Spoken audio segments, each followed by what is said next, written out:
İkinci Dünya müharibəsidir. Siyasi mühacirlər bu dəfə Almaniyanın marağındadılar. Advo mehmanxanasında bir görüş olur Şərq Nazirliyi tərəfindən və Suzadə Almanlara bir memorandum təqdim edibdir. Bunu Türkiyə tərəfinə gizli qalması məqsədilə veriblər. Yəni Rəsulzadə Almanlara nə təklif edibsə, eynisinin bir kopyasını Türkiyə tərəfinə veribdir. Almanlara 8 maddəli bir bənd qoyubdur. Qafqazı kimin idarə edəcəyini, Bakının kimin idarə edəcəyini hamısını bölüşdürmüşdür. Almaniya Azərbaycanın istiqlaliyyətini kağız üzərində tanıdı. Avropada o başa düşdü ki, yəni rəsmi şəkildə onun Türkiyəyə geri dönməsi qadağan olunubdur.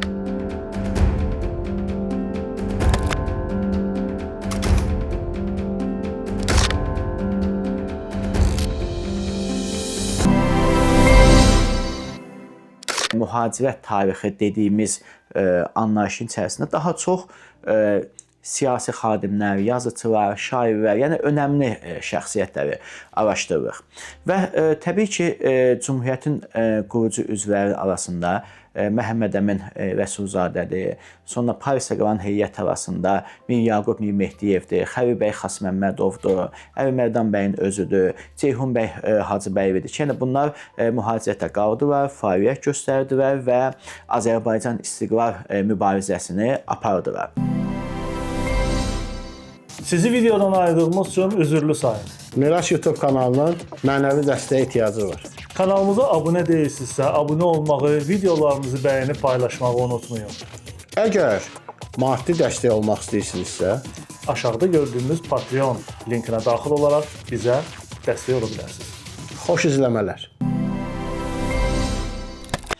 1920-ci il Türkiyə tarixi baxımından da çox qarışıq bir dönəmdir. Türkiyə 1-ci Dünya müharibəsinə məğlub olubdur, İstanbul işğal altındadır və əslində Mustafa Kemal Paşanın rəhbərliyində milli mücadilə də başlayıbdır. Yəni Türkiyə bir qarmaqarışıq bir dönəmdə və elə bir dönəmdə Azərbaycan mühacirləri ən yaxın bölgə olan, yəni İstanbula, Türkiyənin müxtəlif bölgələrinə gedirlər.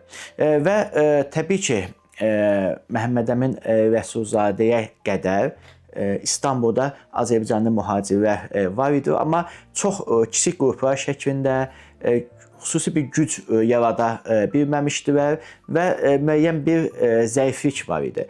Elə ki, Məhəmməd Əmin Rəsulzadə bilirsiniz ki, o Bakıda əvvəlcə o da Tiflisə getmək istədi, amma Vaxıc bölgəsində bolşeviklər onu həbs etdilər, daha sonra Bakıya gətirdilər, bir dönəm Bayır həbsxanasında yaşadı, daha sonra onun gənclikdə, yəni onunla birlikdə olmuş, yəni Stalinin vasitəçiliyi ilə o Moskvaya götürüldü və daha sonra Rəsulzadə Moskva, Peterburq, Finlandiya yolu ilə əvvəlcə Finlandiyaya getdi, daha sonra Almaniya, Fransa yolu ilə İstanbula gəldi.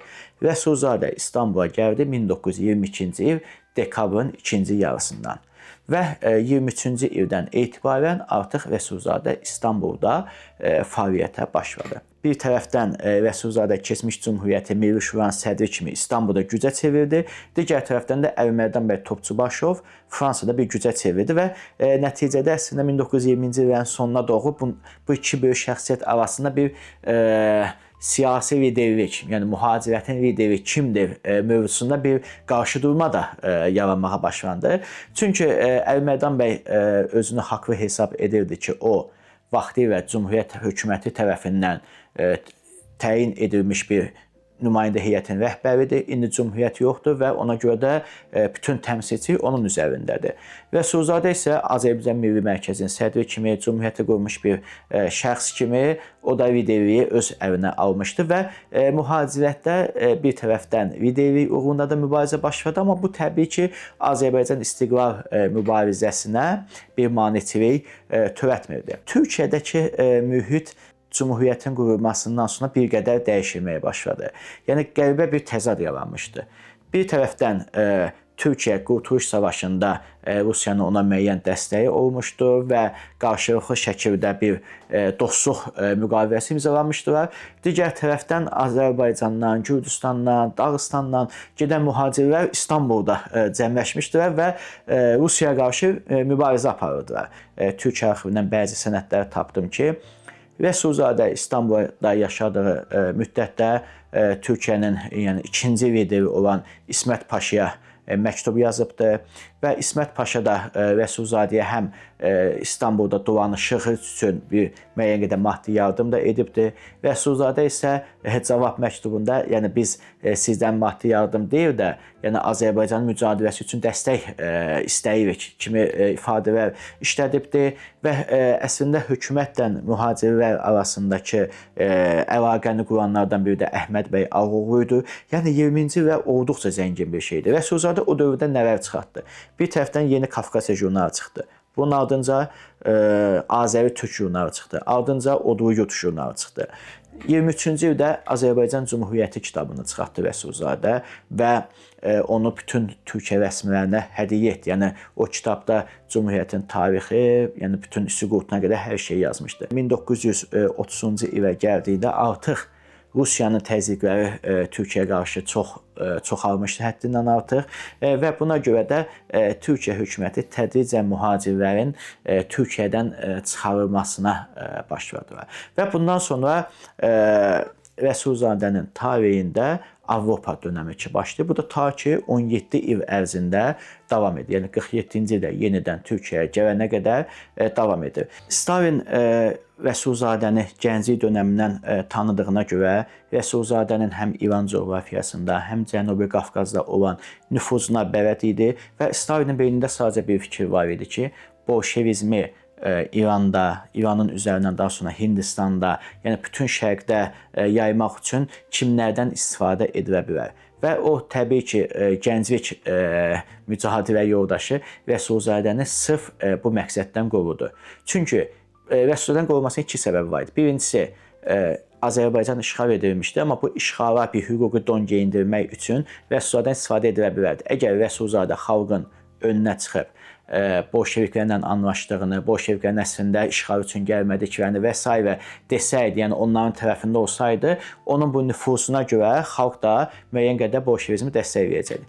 İkincisi, Rəsulzadə gənc yaşından etibarən Tehranda, Cənubi Azərbaycanın bir çox bölgələrində fəaliyyət göstərdiyinə görə, Müsavat firqəsinin oradakı şöbələri olduğuna görə onun üzərindən bolşevizmi İran coğrafiyasında yaymağın hesab etmişdi və həm də ki, Rəsulzadə çox gənc, enerjik bir adam idi. Məhbəsdəki söhbətinə açıq deyir. Deyir ki, sən burada qalsan, səni öldürəcəklər. Ona görə sən məndən getməlisən.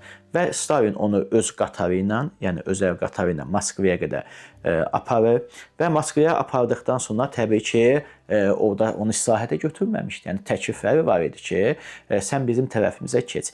Tədricən ona təkliflər verdi. Məsələn ki, burada bir universitetdə mühazirələr oxu, amma yəni ki, kommunizmi təbliğ etmək üçün və yaxud da ki, ürəyindən istəyir bunlar. Amma təbii ki, Rəsulzadə dəfələrlə bunlara qarşı çıxırdı. Amma Stalinə qarşı çıxmağında bir həddi var idi. Rəsulzadə başa düşürdü. Yəni bu yox-yox-yoxların axırında mütləq şəkildə o bezəcək. Nə olsun ki, gəncliyində onun həbsdən xilas olmasına kömək etmişdi. Amma bir şəkildə bezəcək və onu da yəni öldürəcəkdilər. Və buna görə də Rəsulzadə bir plan cızır və bu planda Bakıdakı gizli müsavatın üzvləri də iştirak edirlər. Plan belə idi ki, Rəsulzadə Moskvadan Peterburqa getməli və oradan Finlandiyaya keçməlidir. Niyə Finlandiyaya? Çünki Rəsulzadədən daha əvvəl bu Tatar mücahidləri bu yolu sınamışdılar. Yəni rahat şəkildə gedə bilirdilər və buna görə də Rəsulzadə Elmi Ezamiyyət adı ilə Moskvadan Peterburqa getdi. Orada müəyyən qədər yaşadı, çalışmalarını yürütdü və Tatar Musabiciyevin və digərlərinin yardımı ilə Finlandiyadan qayıq vasitəsilə, yəni Peterburqdan qayıq vasitəsilə Finlandiyaya keçdilər. Məndə Rəsulzadənin şəxsi arxivində Finlandiyadakı bir foto şəkli də var və o foto şəklinin aşağısında şəhər adı var. Heyvinka şəhəri. Yəni mən xəritədə baxdım, düz Peterburqdan, yəni eyni paraleldədir. Yəni görünür ki, birinci məhz həmin şəhərə düşübdür və sonra Əli Mərdan bəyə yazdığı məktublarda qeyd edir ki, mən burada karantinada yaşayıram və mən İstanbula getməliyəm, amma mənə Azərbaycan möhürlü pasport lazımdır.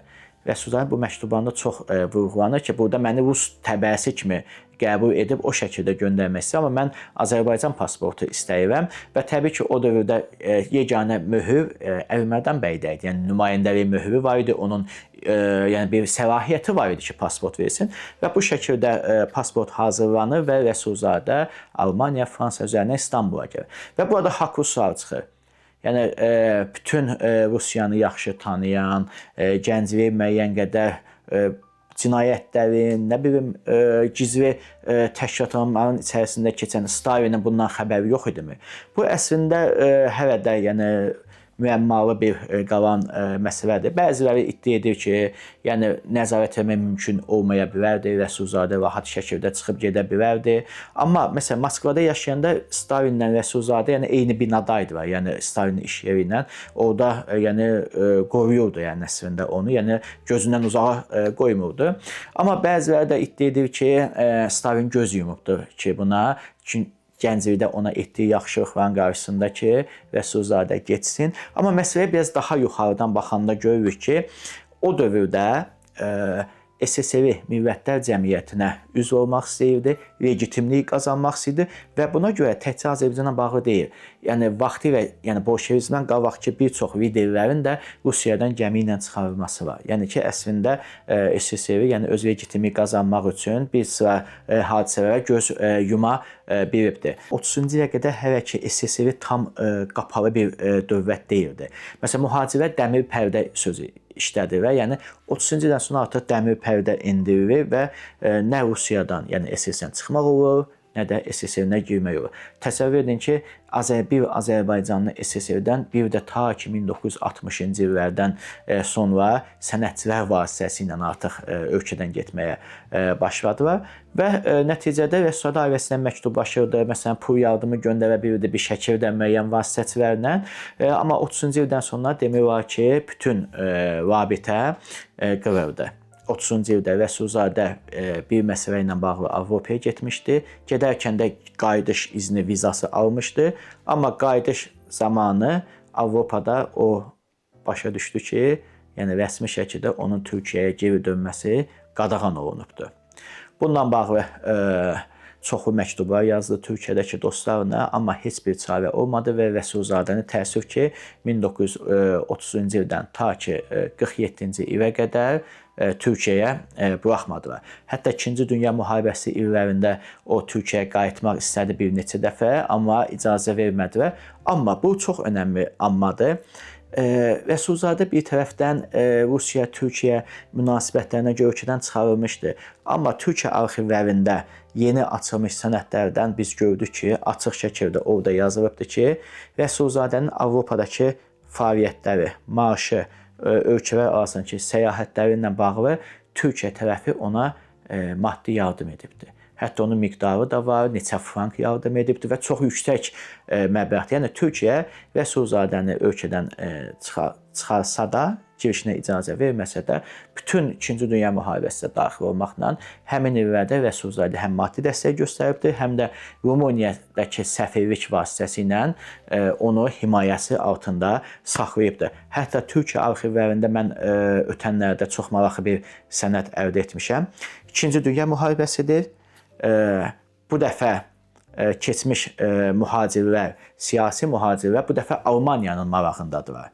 Və Almaniya tərəfi bunları bir-bir görüşə çağırır. Təxminən 1942-ci ildir. Advo mehmanxanasında bir görüş olur Şərq Nazirliyi tərəfindən və o görüşdə Xəlil Bəyxas Məmmədov da dəvət olunmuşdu, Rəsulzadə də, bir çox dönəmin liderləri dəvət olunmuşdu və Almaniya məqsədi o idi ki, yəni bu keçmiş siyasi xadimlərdən istifadə olunsun, bolşeviklərin əleyhinə əsir düşən əsgərlərdən regionlar yaradılmışdı və onlara komandanlıq edilsin, komitələr yaradılsın və s. bir çox səbəblər var idi və Türkiyə arxivində bir maraqlı sənəd var. Rəsulzadə almanlara bir memorandum təqdim edibdir. Memorandum və yuxarıda da qeyd olunub ki, bunu Türkiyə tərəfinə gizli qalması məqsədilə veriblər. Yəni Rəsulzadə almanlara nə təklif edibsə, eynisinin bir kopyasını Türkiyə tərəfinə veribdir. Memorandum mən oxumuşam hamısını. Orada Birinci Azərbaycan Cümhuriyyətinin tarixindən bəhs edib, Azərbaycanın coğrafiyasından, indiyə qədər keçən yoldan bəhs edib və ardınca almanlara 8 maddəli bir bənd qoyubdur ki, bütün bəndlərin hamısı istiqlal tələbidir. Və bənddə açıq deyir ki, əgər Almaniya Azərbaycanlıların, yəni mühacir Azərbaycanlıların onlarla yəni bir əməkdaşlıq etməsini istəyirsə, mütləq şəkildə, hətta mümkünsə başdan, yəni müharibədən sonra deyil, indidən Azərbaycanın istiqlaliyyətini tanısınlar və bundan sonra biz hər hansı bir danışığa gedə bilərik. Və təbii ki, almanlar artıq Barbarossa hərəkatı başladığı gündən etibarən Qafqazı kimin idarə edəcəyini, Bakının kimin idarə edəcəyini hamısını bölüşdürmüşdülər. Almanların heç bir azadlıq vermək, istiqlal vermək fikirləri yox idi. Hətta Alman irq nəzəriyyəsində türklər ən aşağı məxluqlar kimi nəzərdə tutulurdu, aşağı irq kimi nəzərdə tutulurdu və buna görə də təbii ki, ondan belə bir düşüncəsi yox idi. Amma mühacir liderlər təbii ki, SSR-nin tarihi həll olunur, bunun içində Azərbaycanın tarihi həll olunur. Buna görə də mütləq şəkildə yəni bu prosesdə iştirak etməlidirlər. Amma bunlar prosesdə iştirak etdilər, amma almanların düşüncələrini gördükdən sonra heç bir əməkdaşlıq etmədilər. Hətta bir legionerin xatirəsində var ki, biz Rəsulzadəyə gəl Azərbaycan komitəsinin başına keç, yəni bizə idarə et dediyimizdə o qayıdıb dedi ki, mən Alman keçmiş müstəqil dövlətin başçısı olaraq Alman idarəçiliyində bir komitə rəhbəri ola bilmərəm. Yəni bunu özümə sığışdırmaram. Rəsulzadə 43-cü ildə artıq baxdı ki, almanlarla heç bir əməkdaşlıq mümkün deyil və o təzədən Rumuniyaya qayıtdı. Daha sonra da müharibənin sonlarına yaxın yenidən Almaniyada bu dəfə əsir düşmüş, qaçqın düşərgələrində yaşayan Azərbaycanlıların xilası üçün çalışdı və bütün sənədlər onu göstərir ki, Rəsulzadə heç bir zaman Nazi Almaniyası ilə, nasistlərlə heç bir əməkdaşlıq etməyibdir. Amma bizim çox tanıdığımız, yəni Əbdülrəhman Fətəlibəy Düdənginski dediyimiz bir şəxsiyyət, keçmiş Sovet mayoru, yəni o Azərbaycan regionunun komandanı idi, Azərbaycan irtibat heyətinin rəhbəri idi. Məsələn, o yəni almanlarla əməkdaşlıq etmişdi. Hətta 1943-cü il noyabrın 6-da Berlində Milli Azərbaycan qurultayı keçirilmişdi və böyük 300-dən çox Azərbaycanın iştirakı ilə bir Milli Birlik Məclisi, yəni bir faktiki hökumət yaradılmışdı ki, Azərbaycan sabah azad olunsa, almanlar vasitəsilə Fətəlibəyli, yəni ki, onun məclisi Azərbaycanın rəhbərliyinə gələcəkdi. Tarix elə gətirdi ki, almanlar müharibədə məğlub oldular və müharibənin sonuna yaxın, artıq 45-ci ilin fevral-mart aylarında Almaniya Azərbaycanın istiqlaliyyətini kağız üzərində tanıdı. Yəni bu da tarixə keçmiş qəribə hadisələrdən biridir. Rəsulzadə ta ki gənclik illərindən, orta yaş dönəmindən bu şəkər xəstəliyindən əziyyət çəkirdi. 1955-ci ildə də məhz şəkər xəstəliyindən yəni komaya düşərək vəfat edir. 8 martda onun dəfn mərasimi keçirilir. Bu dəfn mərasiminin foto şəkillərinə baxdığımızda mənim şəxsi arxivimdə dəfn mərasiminin bütün foto şəkilləri var. Görürük ki, əslində Rəsulzadə adı qoyulmamış bir dövlət törəni ilə dəfn olunubdur. Yəni dəfndə Ankara şəhərinin valisi iştirak edibdir, polis korteji var, polis heyəti, bütün şəhər boyunca maşınlar cənazəni müşayiət edir, əsr məzarlığına daxil olurlar. Bütün Rəsulzadənin başqa dövlətlərin siyasi mühacirlərinin iştirakı ilə, yəni böyük bir dəfn mərasimi keçirilir, orada çıxışlar edilir, nitqlər söylənilir, dua mərasimləri edilir və 55-ci ildə artıq Azərbaycan mühacirəti etiraf edək ki, Rəsulzadənin vəfatından sonra müəyyən qədər zəifləməyə başlayıb. Çünki bu təbii bir proses idi. Amma Rəsulzadənin yəni qurduğu həmin dərnək, həmin dərgi hələ də yaşayır və bundan sonra da ta ki Azərbaycan siyasi mühacirəti davam edir.